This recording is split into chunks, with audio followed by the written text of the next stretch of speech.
živijo v novem vlogu. Včeraj smo potem ostali na tem placu v tem nacionalnem parku. Je bil kar lep, res ful mir. Zjutraj nas res nič ni zbudil, niti nobena cesta ne gre blizu mimo, niti nič, tako da smo dobro spali. Čeprav Rok pravi, da ga je nek potres baje ponoči zbudil, ampak o tem ni ne duha ne sluha na internetu, tako da po mojem je malo pričute. Tako da ja, no, je bilo kar fino tam ostati, malo počivati, pa lepo so se obleke posušile. Ja, zdaj gremo pa danes že naprej, oziroma že se je že kar popoldanska ura. Danes moramo eno vodo nekaj najti, da bomo jo nafilali, pa sem malo naprej proti jugu se bomo premaknili, nimamo še nekih hudih planov, malo bova gledala z ceste, pa upava, da najdeva kakšen lep prostor.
Včeraj smo pol že kar dosti pozen najdeli, malo pred sončnim zahodom v bistvu najdeli en prostor, šli smo na en makadam in ob tistem makadamu najdeli še en malo manjši makadam in ob tistem malo manjšem makadamu smo se pol parkirali in je bilo kar v redu, no je bil mir danes.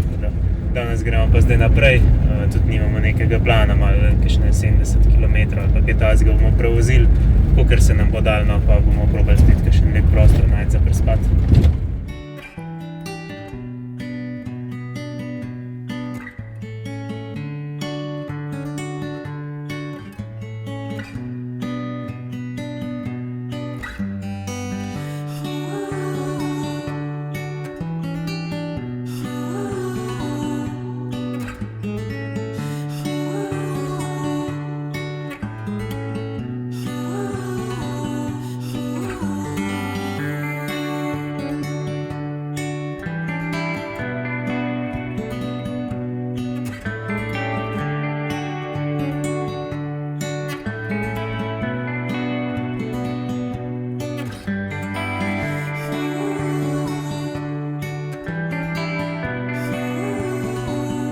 V Maroku je zelo pogosta gradnja iz blata.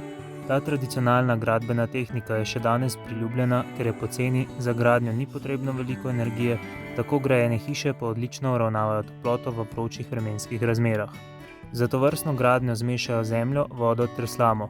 Ponekod to maso s pomočjo modela oblikujejo v opeke, ki jih nato na soncu več dni sušijo, ponekod pa zidove gradijo kar iz neposušene in neoblikovane mase. Prednost takšne gradnje je tudi nizka cena in uporaba lahko dostopnih lokalnih materialov.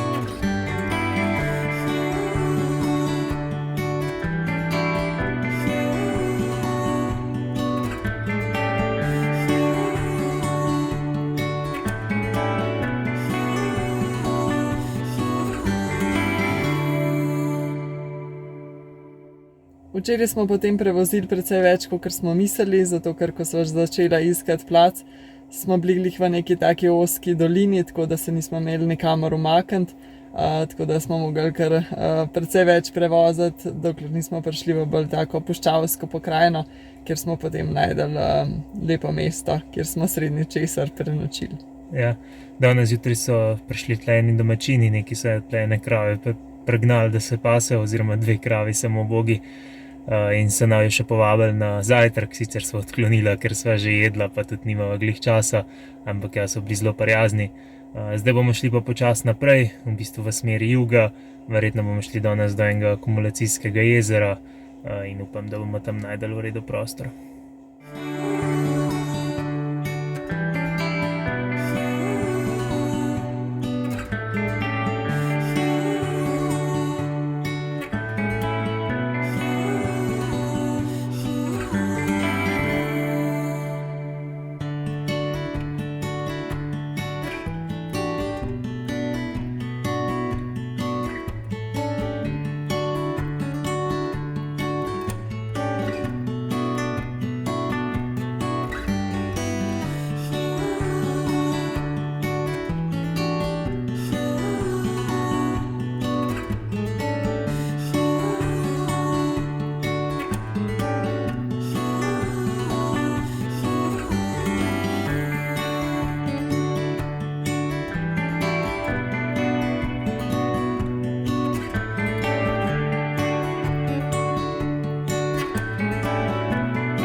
Na koncu smo prišli do tistega jezera, ampak je bila voda ful nizka, tako da smo bili zelo daleč stran od vode.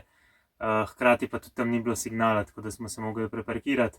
Pol smo šli 2 kilometra stran na en drug kolovoz, tukaj smo sicer najdeli en kar lep prostor, tako pač v teh travicah malih, tako res zanimivo je bilo, ampak ni bilo signala tudi tam, tako da pa smo se mogli na tem kolovozu malo višji gor preparkirati, ker smo zdaj. Ja, tudi ni tako slabo, no, ampak ja, smo pa malo bliže glavni cesti, ampak še vedno tako daleč, da ne slišva nič prometa, tako da je v redu. Je pa to za ta vlog, pa se vidimo v naslednjem. Ja.